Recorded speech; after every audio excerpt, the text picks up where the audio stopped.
Viva Voz, com Vera Magalhães.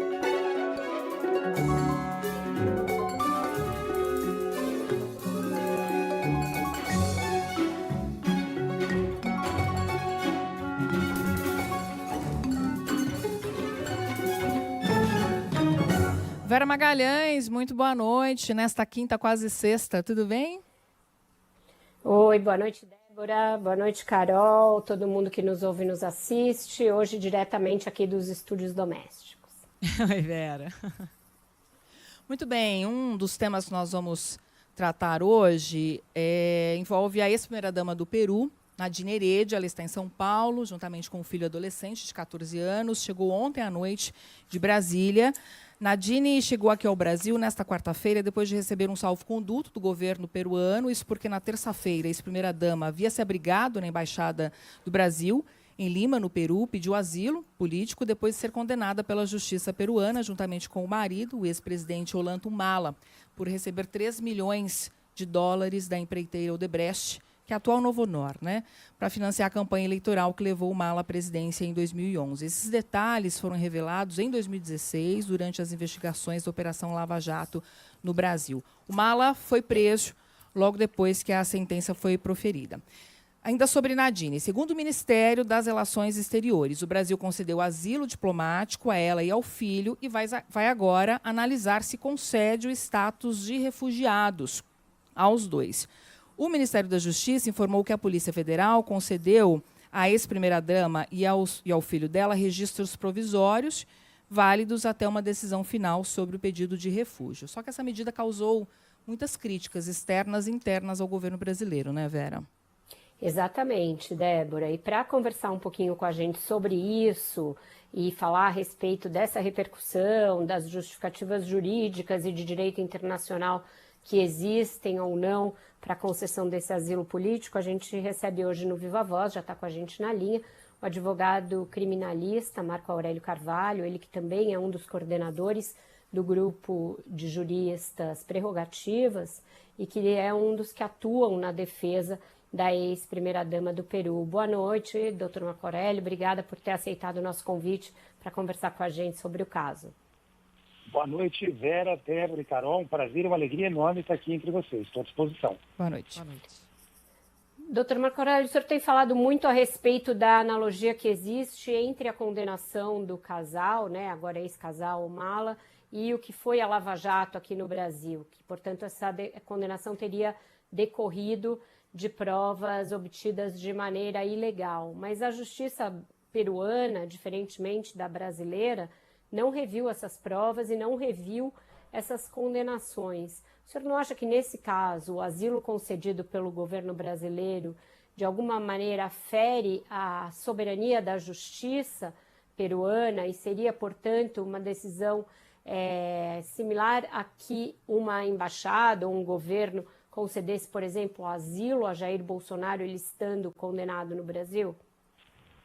Olha, Vera, quero te agradecer pela pergunta, que é de costume muito inteligente, é uma oportunidade para a gente esclarecer, Laranjas e bananas são frutas, mas laranjas são laranjas e bananas são bananas, O Bolsonaro está sendo acusado de um dos crimes mais graves, aliás, mais grave em qualquer que seja a democracia, sobretudo numa democracia de dimensões continentais como a nossa, que é a tentativa violenta de abolição do Estado de Direito. Nem você, nem eu, e nem os nossos ouvintes estaríamos aqui no dia de hoje se eventualmente ele tivesse êxito, E não houve na história de nenhuma outra civilização, digamos assim, de nenhum outro país no mundo, uma tentativa de golpe tão fartamente documentada. É a nossa jabuticaba, Como diz o ditado, Deus limitou a inteligência, mas não fez a mesma coisa com a burrice, A prova está materializada, tínhamos decreto de golpe, uma série de outras coisas, enfim, sobre as quais a gente pode falar, evidentemente, num outro momento, já que esse não é o objeto dessa entrevista, que muito me honra, Mas eu quero aqui reconhecer, louvar e aplaudir a decisão do governo brasileiro de ter concedido o asilo político. O governo brasileiro respeitou todas as regras previstas numa convenção internacional da qual o Brasil e o Peru são signatários, que é a Convenção Internacional de Caracas, de 1954. Os requisitos foram preenchidos e a maior demonstração disso é que o governo peruano expediu salvo-conduto. Ele autorizou a Nadine, né, a ex-primeira-dama do Peru, a sair do solo peruano e a ingressar em solo brasileiro. Se o governo peruano tivesse alguma dúvida, não teria feito isso. Quero lembrar, inclusive, os episódios, enfim, do Assange, né? Você sabe que ele ficou lá quase 4 anos na embaixada, né, de um determinado específico país que entendeu que deveria conceder o asilo político, mas o país que deveria autorizar, né, a liberação do Assange não o fez, porque entendeu que os requisitos do Pacto Internacional não estavam, digamos, preenchidos. Então, essa comparação, com todo o respeito, não me parece correta, né? Falo isso, evidentemente, com muita humildade e com todo o respeito. Não, a comparação, né? que eu faço não é em relação à gravidade dos crimes em tela ou de qualquer outro fato, mas sim ao simples fato de haver a soberania da justiça de um país para julgar segundo as leis daquele país e um outro país conceder asilo em detrimento da decisão dessa mesma justiça. Não, claro, não estou nem me referindo a você, porque, na verdade, hoje, durante o dia, circularam notícias a respeito disso e eu entendi a sua comparação e, no paralelo que você estabeleceu, eu pretendo responder a partir de agora. Você tem toda a razão. Isso poderia passar, eventualmente, a impressão da supressão de uma instância, né, de um sistema de justiça de um país irmão. Né? Na verdade, simplesmente estou ignorando uma decisão. Mas, veja, as regras do pacto são bastante claras. Se os requisitos estão preenchidos, o país, na verdade, que pretende conceder, ele solicita o salvo-conduto para que o asilo político se materialize. O Brasil deu um show de diplomacia, é importante dizer. A presidenta Dina Boluarte, que é presidenta do Peru, não é da agremiação política, né, do ex-presidente Humala, da ex-primeira-dama Nadine. E mesmo assim, ela concedeu com uma rapidez enorme. A rapidez foi dela, não foi do governo brasileiro, né? Ela concedeu o salvo-conduto para que a Nadine pudesse vir ao Brasil. Realmente há um paralelismo inquestionável. Nós não tivemos, enfim, no Peru, um juiz que atuou de forma tão criminosa, tão escandalosamente criminosa, como o ex-juiz Sérgio Moro aqui no Brasil.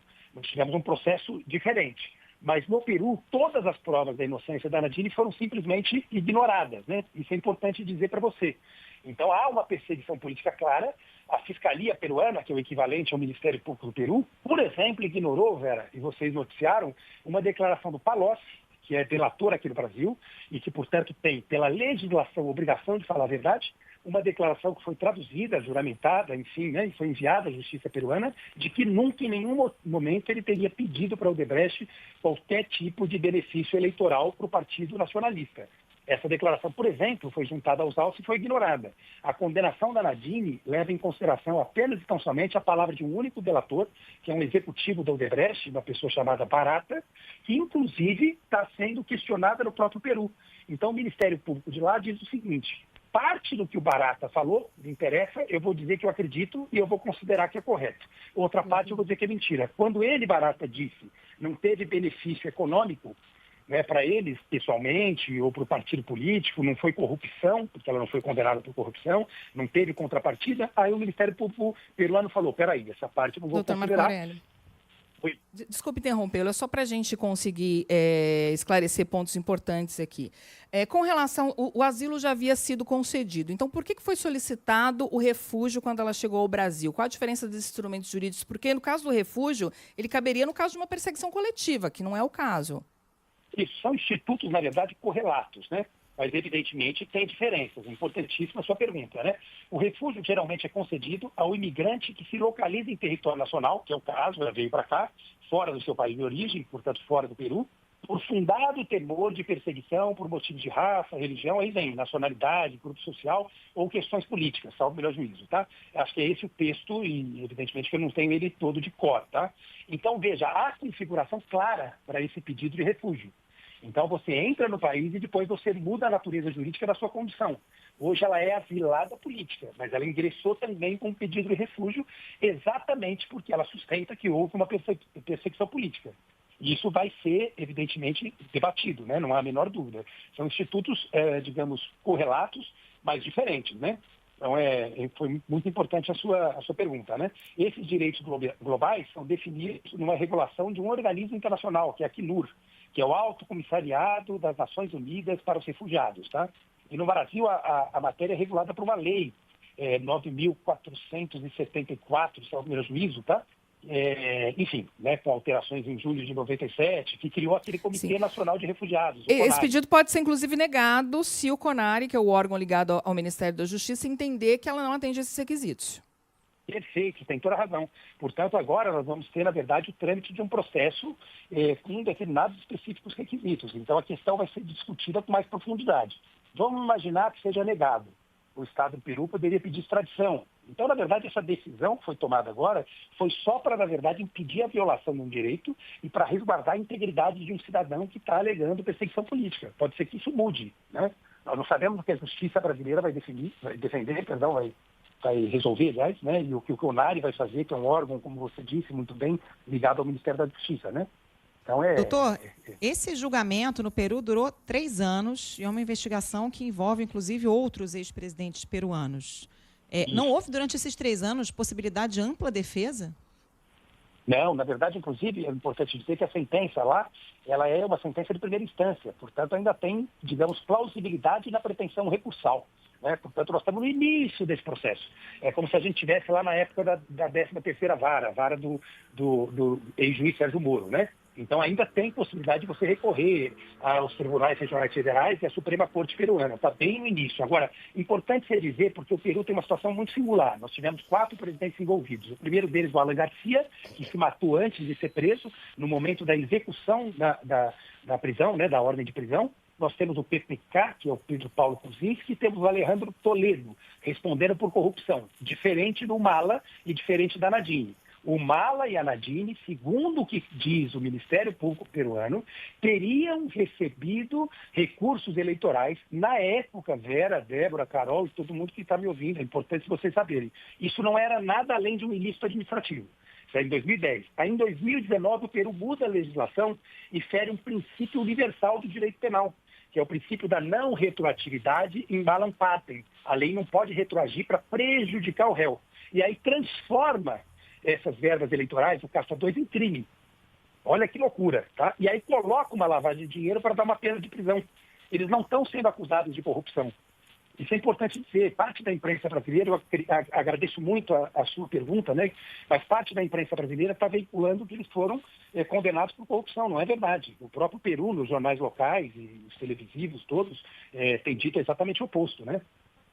Agora, os jornais locais lá, doutor Marco Aurélio, repercutiram bastante a decisão e alguns deles, talvez, eu não tenho pleno conhecimento da imprensa peruana, talvez aliados ao grupo oposto ao da Nadine, mas associaram ali a proteção entre corruptos, manchetes negativas também para o presidente Lula. O senhor não teme que haja um desgaste político para o governo e para o presidente com a concessão desse asilo? Só para a gente encerrar. Olha, eu passei o dia hoje, Vera, obrigado pela pergunta mais uma vez. Passei o dia hoje conversando com a imprensa peruana. Inclusive, eu entrei em quase todos os jornais televisivos, né? Alguns estão cobrindo com mais seriedade, outros, evidentemente, fazem ilações dessa natureza, né? Assim como o próprio jornal Estado de São Paulo, que é um jornal que eu leio diariamente, hoje colocou algo nesse sentido, mas, mais uma vez, veiculando uma informação errada, porque eles não foram acusados de corrupção. Bastaria ler a sentença, né? É aquela história, a pessoa se apressa para julgar e para condenar, mas não lê os autos, né? Para criar justificativas para essa condenação, né? Que se faz vez ou outra sempre pela imprensa, né? Mas eu acho que a repercussão não será negativa, porque o próprio Peru teve a oportunidade de conter eventuais equívocos quando examinou a possibilidade de conceder o salvo-conduto. Então, a partir do momento que o próprio Peru concordou com isso, é porque realmente considerou que os requisitos estavam materialmente preenchidos. A comunidade jurídica peruana, tanto os fujimoristas, né, como os toledistas, enfim, de diversas agremiações, da direita, à esquerda, a comunidade jurídica recebeu bem. Mas há periódicos de direita e há periódicos mais progressistas, como em todo o país, naturalmente, e você tem razão, realmente há quem diga o que você colocou aqui, né? Então, isso é um fato. Mas eu não acho que terá desgaste, acho que o presidente deu um estouro de diplomacia, ele tomou todo o cuidado, poderia virar um incidente diplomático, né? Você imagina se o Peru não concedesse, eventualmente, o salvo-conduto, se o presidente quisesse insistir no asilo político. Ela estaria agora na embaixada, né? Tomando banho no chuveiro do embaixador. Não foi o que aconteceu, né? Tá ótimo. Muito obrigada ao senhor pela disponibilidade. A gente vai continuar acompanhando o caso e eventualmente, vamos voltar a nos falar a respeito. Obrigada. Com certeza, foi uma honra. Muito obrigado a vocês. Um abraço. Boa noite. Isso, meninas, ainda vai ter bastante repercussão desse caso, ainda está só começando, ainda não temos essa decisão sobre o refúgio que a Débora mencionou, mas tem aí muita divisão na classe política, entre juristas, a respeito da decisão que o advogado defendeu agora. E, em média, os pedidos de refúgio aqui no Brasil demoram 6 meses para serem avaliados, né? E, nesse período, quem fez a solicitação continua aqui no país, inclusive com possibilidade de acesso a serviços. 6h19 agora, a gente vai a Brasília. O Igor Cardim tem mais informações ao vivo sobre o aceno do presidente da Câmara, Hugo Motta, em relação ao caso do deputado Glauber Braga. Oi, Igor, boa noite. Oi, Débora, boa noite para você, para Vera, para Carol e para o ouvinte. Pois é, já com a atualização. O deputado Glauber Braga afirmou nesta quinta-feira que vai encerrar a greve de fome. Ele está há 8 dias ingerindo apenas soro isotônico e água, além de água de coco, em protesto contra a cassação do seu mandato aprovado na última semana pelo Conselho de Ética da Câmara. A decisão ocorre após um acordo firmado em uma reunião entre o presidente da Câmara, Hugo Motta, e também a esposa de Glauber Braga, a deputada Sâmia Bonfim, além do líder do PT na Câmara, o deputado Lindbergh Farias. Segundo a assessoria de imprensa do PSOL, ao longo da greve, o deputado perdeu quase 5 quilos. Disse também que Glauber esteve presente na reunião, que estiveram presentes ali nessa reunião, a ministra da Igualdade Racial, Aniele Franco, líderes do PT e do PSOL e a deputada Sâmia Bonfim, esposa de Glauber. Nesta quinta, Hugo Motta disse que após uma deliberação do recurso contra a cassação na Comissão de Constituição e Justiça da Casa, independentemente do resultado, ele vai dar um prazo de 60 dias para que o caso seja pautado em plenário para decisão, segundo ele, soberana dos deputados e deputadas. Então, deu uma amplitude aí para o Glauber Braga poder fazer as articulações políticas ali com os outros deputados, mais tempo para que ele possa tentar reverter essa decisão do Conselho de Ética, lembrando que ele entrou com recurso na Comissão de Constituição e Justiça. Esse recurso ainda precisa ser pautado e analisado, e aí depois da análise desse recurso na CCJ, começa a contar o prazo de 60 dias estipulado pelo presidente da Câmara, Hugo Motta. Meninas. Obrigada, Igor, pelas informações. Em Brasília, talvez o nome do deputado Glauber Braga seja em homenagem ao Glauber Rocha. Eu acabei me confundindo aqui, peço desculpas. Provavelmente. Eu não conheço nenhum outro Glauber, além dos dois. Então, a mãe devia ser muito fã, o pai. Uma solução, né, Débora, que acaba com aquele problema que a gente vinha falando ontem, o risco do deputado passar mal e ter o seu estado de saúde agravado durante esse longo período aí de feriado, em que não vai ter lideranças na casa, e que esse assunto não podia ficar ali inconcluso, num limbo. Então, posterga essa decisão do plenário para o segundo semestre, portanto, dá a ele um prazo maior para se articular politicamente, se articular juridicamente, e com isso ele ganha uma chance de defender o seu mandato. Então, parece plausível, parece razoável. O que eu ouvi hoje de aliados de Hugo Motta e mesmo de aliados do deputado Glauber Braga? Que a situação dele não mudou, a situação em relação à disposição da maioria da Câmara de sim cassar o seu mandato. Por conta daquelas razões que a gente vem explanando aqui no Viva Voz desde a semana passada. Ele não tem um bom trânsito na casa, ele já criou muitas arestas com deputados, arestas com partidos, arestas com causas que são caras aos deputados, como a questão do orçamento secreto, das emendas. E aí, a todo mundo que me dá essas justificativas, eu faço a mesma pergunta. Isso é razão para cassar o mandato de alguém eleito pelo povo normalmente, sendo que a Câmara nunca fez isso com outros deputados? E todo mundo em off admite que está havendo, sim, 2 pesos e 2 medidas, que é uma casa corporativa e que age de acordo com quem ali tem bom relacionamento ou não tem. Isso é bastante errado, isso é bastante indicativo do estado de deterioração da política, mas é o que está acontecendo, é o que vai continuar a acontecer se o deputado não contar, por exemplo, com o apoio do governo, com uma boa costura, com algum tipo de acordo de procedimento daqui por diante, caso ele venha a manter o seu mandato, não voltar a ser agressivo, não voltar a ter esse tipo de postura. Então, acho que tem muita água para passar embaixo da ponte. É importante que agora ele sai dessa greve de fome, volta a se alimentar, portanto, recupera a sua saúde. E aí a decisão vai se dar no plano da política, que é como tem de ser, porque eu acho que a gente estava entrando numa seara bem delicada e perigosa. É uma água na fervura aí, né? Para dar um tempo e uma saída honrosa também para ele poder sair da greve de fome, né, Vera? Exatamente, era necessário, ele estava correndo ali risco de passar mal, de ser internado, então acho que ninguém ia querer isso, nem o Hugo Motta ia querer isso, pleno recesso, com ele fora do país, então acho que deixa as coisas mais ou menos equacionadas, mas eu também ouvi que o Hugo Motta ficou bastante irritado com a insistência dele em manter essa greve de fome, em ter sido obrigado a tomar uma decisão em meio a esse recesso, então não melhorou muito a simpatia pelo deputado Glauber Braga, não. Só estão dando um tempo para ele se articular. Vamos fazer um intervalo? Na sequência tem repórter CBN e logo depois Renata Agostini. E o Viva Voz está de volta e já na linha com a gente, nossa colunista Renata Agostini. Boa noite, Renata. Boa noite, Vera, Débora, Carol, boa noite aos ouvintes. Boa noite, Rê.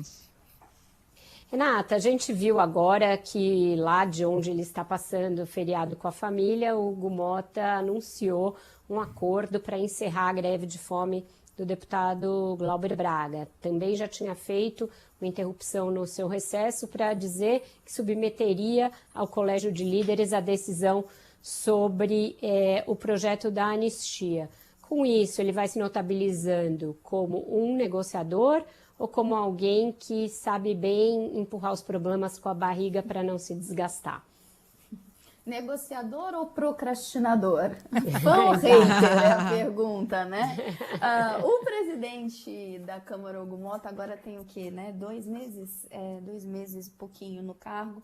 Ele tem tentado se equilibrar, porque ele tem vendido essa imagem de que não deixará, né, a casa nem pender para um lado da direita, nem extremamente governista. Foi assim, aliás, que ele costurou a sua campanha para suceder a Arthur Lira, mas ele tem feito isso numa estratégia, sim, de empurrar o problema para frente. Nesses 2 exemplos que a Vera trouxe, ele operou desta forma.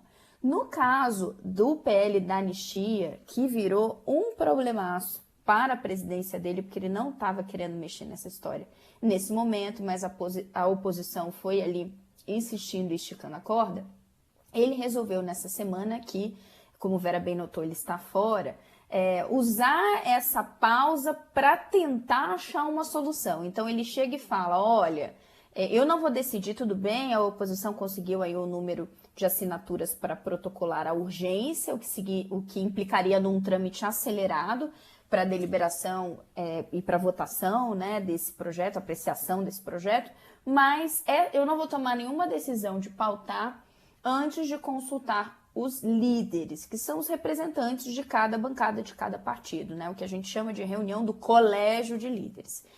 Ele fez isso de uma forma habilidosa, porque ele construiu a sua candidatura falando que não ia ter ali uma decisão imperial desse novo presidente, que a pauta seria construída sempre com esses outros representantes, com esse colégio de líderes. Então ele tinha como sustentar essa decisão. Mas ele fez isso porque ele precisava de tempo e queria também dar tempo ao governo. Governo esse que deixou a boiada passar, que não se importou com essa história e quando viu foi pego no contrapé com uma lista recheada de assinaturas, com muita gente dos partidos da base aliada e inclusive com promessas nos bastidores de que se esse projeto for ao plenário vai ter muito mais do que os 262 votos apresentados pelo líder do PL, que é o partido de Bolsonaro.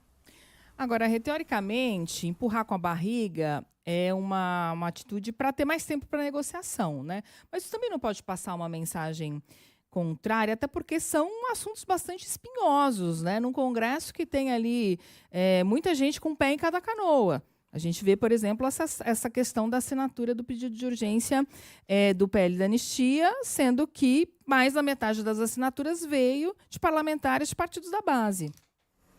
Exato. No caso ali do PL da anistia, ele, quando ele joga para frente, além dele dar essa semana aí para o governo respirar e conseguir pelo menos pensar numa estratégia, e ao longo da semana a gente publicou no jornal O Globo matérias com fontes do Palácio do Planalto, dizendo que eles estavam não só fazendo essa estratégia no varejo, de ligar para alguns deputados, mas também revendo esse mapa de indicações que os parlamentares têm nos estados, justamente para ir para o ataque e pressionar, não só para que, eventualmente, né, se indique um recuo no apoio, mas também evitar novas assinaturas. Então, esse tempo, né, dado por Hugo Mota permite que a ministra Gleisi Hoffmann, que é a chefe ali da articulação política, e os líderes do governo possam voltar desse pequeno recesso branco aí da Páscoa com essa estratégia mais azeitada. No caso, Débora, do deputado Glauber Braga, me pareceu interessante porque não só ele negociou ali o fim da greve de fome, que estava virando uma coisa ali meio anedótica, né, ali margeando virar ali um grande circo, porque ministro baixando lá, hoje o senador Renan Calheiros enviou ali pela lista de transmissão dele um vídeo falando sobre esse caso e fez a visita, então a coisa poderia virar ali, né, uma grande questão na Câmara. Ele negocia o fim dessa greve de fome, mas, de novo, usando essa estratégia de, a gente só vai decidir isso lá no segundo semestre. E dá tempo, de novo, para tanto o próprio deputado, os seus aliados, né, mas o campo da esquerda, poder se rearticular e ver se costura uma saída. Nesses dois casos, me parece muito emblemático que ele está tentando, sim, se colocar como esse presidente que vai falar com todos os campos e sempre buscar ali um caminho do meio, mas especialmente uma disposição, pelo menos nesse início de mandato de Hugo Mota, de dar uma bela colher de chá para o governo. Ô, Renata, numa entrevista publicada hoje pelo Globo, o ministro Gilmar Mendes foi indagado se tem conversado com o Hugo Mota sobre o PL da anistia. Ele disse: temos conversado com alguma frequência, ele tem sido sempre muito ponderado e respeitoso para com o tribunal. E acrescentou aqui, palavras de Gilmar Mendes, estamos num momento de bom diálogo dos poderes, do Supremo com o Congresso, tem muita interlocução com Davi Alcolumbre, Hugo Mota e com a presidência da República. Como estão essas conversas? Pois é, o ministro Gilmar Mendes, em entrevista hoje ao Thiago Bronzato e a Mari Muniz, do Globo, disse, não só confirmou essas conversas, mas disse, como a Carol está notando, fez ali uma série de elogios, né, ao presidente da Câmara por essa boa relação e por ele ter uma postura diligente no trato com a corte. E também fez ali uma ressalva de uma boa relação com o presidente do Senado, Davi Alcolumbre. No entorno de Hugo Mota, o que se tem dito é que essa interlocução e essa tentativa de se buscar uma saída negociada não tem se limitado ao ministro Gilmar Mendes, que hoje ali admitiu que está, sim, papeando com o presidente da Câmara, ainda que nessa entrevista ele seja muito claro ali de delimitar complicações, problemas para se chegar nesse suposto acordo, né? Ele até faz umas indicações que no caso dos condenados no atentado golpista pode haver ali um debate sobre progressão de pena, mas que ele veria como uma chance muito pequena, ou descartaria, né, uma revisão do que foi julgado pelo Supremo Tribunal Federal. De qualquer forma, o ministro fala publicamente desse esforço do presidente da Câmara para chegar num caminho que não ajude de novo, né, que não contribua para novamente esse clima e essa tensão entre os poderes. Não é só, e aí juntando isso com o que eu falava há pouco, dessa disposição de dar uma colher de chá Não é só nesse caso que Hugo Mota, nesse início de mandato, nesse início de presidência, atuou a favor do governo. Ele, ao receber ali a PEC da Segurança Pública, o projeto do ministro da Justiça, Ricardo Lewandowski, ele deu ali indicações de que não só irá apoiar, mas quer imprimir celeridade. Tem feito muitos elogios ao ministro Fernando Haddad, se colocado como uma espécie de anteparo para o ministro da Fazenda, que sabemos, né, muitas vezes encontra dificuldades dentro do próprio governo com a sua pauta. Então, o governo, incrivelmente, me parece, está com uma dificuldade enorme de encaminhar sua agenda nesse início de ano. Teve ali uma série de dificuldades com o orçamento e por aí vai, no momento em que encontra um presidente da Câmara afável aos seus intentos. Perfeito. Renata Agostini com a gente toda terça e quinta aqui no Viva Voz. Bom feriado, bom fim de semana. Até terça, Renata. Obrigada, meninas. Até semana que vem. Feliz Páscoa para todo mundo. Para você também. Tchau, Ri. É isso, a gente vai para mais um breve intervalo. Volta já para o bloco final do Viva Voz. 6h48 agora, Viva a Voz de volta, e a gente volta a Brasília. Ana Carolina Tomé tem mais detalhes sobre a discussão da tarifa social, da ampliação da tarifa social na conta de energia elétrica. Pois não, Ana? Boa noite. Boa noite, Débora. O Ministério de Minas e Energia enviou ontem à Casa Civil a proposta para aumentar o número de beneficiários da tarifa social de energia elétrica. Pelo texto, serão 60 milhões de beneficiários com a isenção ou descontos na conta de luz. A estimativa é que deste número, 16 milhões tenham a tarifa zerada. O texto da proposta, obtido pelo G1, aponta que a ideia é isentar os consumidores inscritos no CadÚnico e com consumo de até 80 kWh por mês. No caso, quem passar desses 80 kW paga apenas o consumo que exceder esse limite. Essa medida deve custar quase 4,5 bilhões de reais e os custos devem ser distribuídos entre os demais consumidores. Além dos inscritos no CadÚnico com renda mensal de até meio salário mínimo por pessoa da família, o intuito é beneficiar pessoas com deficiência ou idosos inscritos no benefício de prestação continuada, o BPC.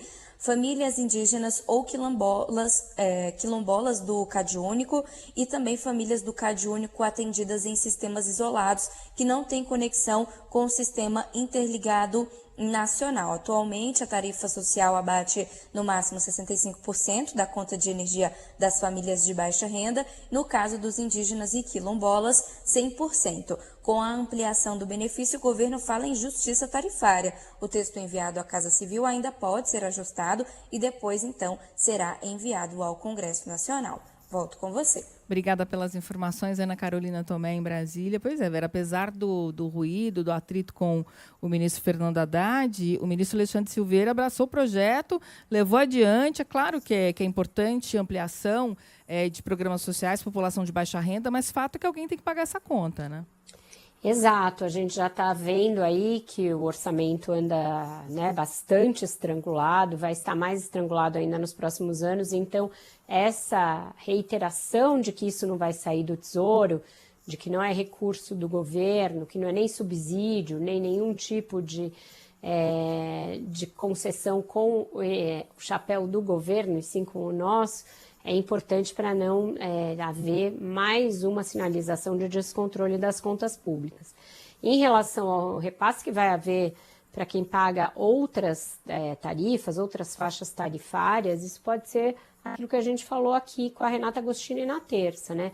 Um tiro pela culatra e reverter contra a popularidade do presidente Lula, causar mais mal-estar, mau humor em uma parcela da população. Então, é algo que tem que ser muito bem calibrado e não está me parecendo que está havendo uma negociação entre as pastas da área econômica no sentido de, olha, vamos ver direitinho o que a gente vai fazer, como a gente vai comunicar, quem é que vai pagar, o que isso representa em termos aí de justiça tarifária ou não. Então, eu acho que é um projeto que requer mais estudo e mais negociação do que está havendo até agora. Parece haver um afã de anunciar alguma coisa quando pode, na verdade, surtir o efeito contrário. Ô Vera, o ministro Alexandre Silveira contraria, inclusive, aquela orientação do próprio governo de não anunciar o projeto antes que ele seja debatido internamente, que passe pela Casa Civil, né? Acho que se aproveita do fato de que está bem cotado junto a Lula e que tem um vácuo ali de comunicação, de protagonismo no governo, né? Hoje saiu uma entrevista também com o marqueteiro, o Sidônio Palmeira, no Globo, ele dizendo que o Lula é o grande comunicador do governo. Então, o ministro também surfa ali nesse vácuo de comunicação, né? Principalmente porque ele é um ministro político, né? Ele era suplente de senador, depois assumiu o mandato de senador com a aposentadoria, a saída do Antônio Anastasia para ir para o Tribunal de Contas. Então ele tem ali satisfações a prestar à sua base política eleitoral em Minas, sabendo que vai disputar uma eleição, que é uma eleição difícil, porque Minas deu uma leve guinada à direita, então tem essa ânsia ali de mostrar algum protagonismo por parte do ministro. Ele sabe que também está sendo bombardeado pelo Davi Alcolumbre, então tudo isso explica um pouco essa ideia de largar na frente, de anunciar logo, que, como você bem lembrou, não condiz com a orientação do próprio governo. Ele foi questionado sobre isso, né? E tem dito aí que tem a consenso, que aquela história com o Haddad que não sabia, quando ele trouxe a proposta pela primeira vez, né? O Haddad foi questionado e disse que não estava sabendo de nada, que foi só um ruído ali na comunicação, mas que está todo mundo de acordo, diz ele. Vamos ver as falas do ministro nas próximas entrevistas. O Haddad deu uma entrevista ao Sem Censura, eu não vi nenhuma parte em que ele tenha falado sobre isso, mas a conferir. Vamos ao próximo tema, Carol? Vamos ao próximo tema, gente. Mas a gente vai ao próximo tema, porque não está agora. No grupo aqui para mim. E a gente vai chamar o Igor Cardim, direto chegou de pra mim, Brasília. mas não chegou para mim, gente. A gente vai chamar o Igor Cardim lá, direto de Brasília, que vai falar com a gente um pouquinho a respeito dessa questão da espionagem por parte da ABIN, que está causando um incidente diplomático aí para o Brasil, e o Lula está bastante preocupado, bastante irritado, inclusive, com isso. Hoje chamou o diretor da ABIN, a direção da Polícia Federal, para uma DR. Conta para gente, Igor. Pois é, Vera, o diretor-geral da Agência Brasileira de Inteligência, Luiz Fernando Correia, presta depoimento à Polícia Federal sobre a suposta estrutura paralela formada durante o governo do ex-presidente Jair Bolsonaro. O ex-diretor adjunto da ABIN, Alessandro Moretti, também é ouvido simultaneamente em outra sala. As investigações focam em alegações de espionagem de autoridades, jornalistas, advogados. A PF investiga se houve obstrução nas investigações sobre a gestão do presidente Lula, o que levou à demissão de Moretti. O esquema de espionagem teria como objetivo proteger os filhos do ex-presidente Bolsonaro em questões judiciais e disseminar informações falsas, com a participação do vereador Carlos Bolsonaro e do ex-diretor da ABIN, o deputado Alexandre Ramagem. Informações de um servidor da ABIN indicam que Correia sugeriu uma intervenção na corregedoria durante as apurações, isso já no governo Lula. Além disso, Correia deve ser perguntado sobre invasões hacker aos sistemas do governo paraguaio e autoridades envolvidas naquela questão da usina de Itaipu. Quando foi intimado a depor na terça-feira, a ABIN declarou que ele estava disponível para prestar esclarecimentos sobre a gestão anterior e, no mesmo dia, servidores da ABIN planejaram um pedido público de exoneração de Correia, acusando de não defender a instituição e de não garantir recursos suficientes para as atividades. A União dos Profissionais de Inteligência de Estado critica a gestão orçamentária do diretor-geral, que, segundo eles, é a menor em 14 anos. E aí, no meio disso tudo, o presidente Lula ainda chamou para conversar a direção da PF e da ABIN para essa DR, como você adiantou, Vera.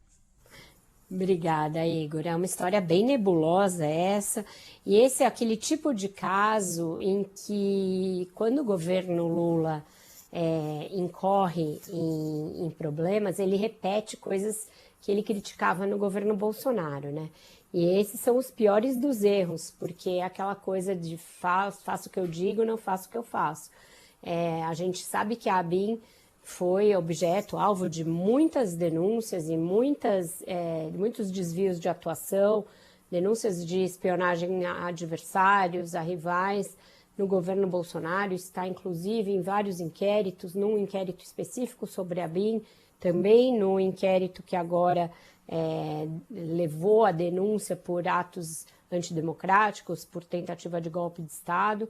E quando o governo Lula, de alguma maneira, tem ali a possibilidade de ter repetido esse tipo de desvio de função, é algo muito ruim para efeito de discurso, para efeito de narrativa, além do ocorrido em si. Então, para efeitos políticos, muito ruim. É como quando o Lula criticava muito o fato do Bolsonaro impor sigilo de 100 anos a uma série de documentos, então logo chegou ao governo, começou a repetir essa prática também com documentos que eram delicados para a sua gestão. Então, vai ser muito cobrado, está sendo muito cobrado pela oposição a respeito disso, e é um caso bem esquisito, bem nebuloso, ainda faltam muitas informações para que a gente entenda qual seria o propósito dessa espionagem, a quem atenderia, a que tipo de interesse, se interesse político, se interesse econômico. Então, um caso que tem de ser investigado a fundo para que a gente conheça o que se passava ali nas entranhas do Serviço de Informação brasileiro. E que já não é de agora que tem cheiro de coisa estranha, né? Porque em janeiro do ano passado, a Bela Megali já tinha publicado no blog dela no Globo que integrantes da atual gestão da ABIN tinham dificultado o acesso da Polícia Federal a dados considerados essenciais para o avanço das investigações que envolvem o órgão. Né? Teve ali uma busca e apreensão na sede da ABIN e integrantes da equipe do Luiz Fernando Corrêa teriam dificultado o acesso da Polícia Federal, segundo essa apuração da Bela. Exato. São dois órgãos que estão em rusga desde a composição do governo, né? Já tiveram uma divergência grande quanto a como seria o comando da ABIN, a quem caberia, também a qual dos órgãos caberia ali a questão da segurança do governo de transição, a quem que a ABIN ficaria subordinada. Então essa é uma novela que vem desde do início do governo e não teve uma solução ainda de consenso, Carol. Muito bem, então, um ótimo feriado para vocês. Eu estarei de folga, mas eu estarei aqui na audiência, com toda certeza. Então, bom descanso para você. Amanhã a gente faz aquele resuminho dessa semana em que pouca coisa aconteceu, mas muita espuma se fez, meninas. Beijo, Ótima Vera, Páscoa. até amanhã. Beijo, até. Boa Páscoa. Até. Tchau, tchau.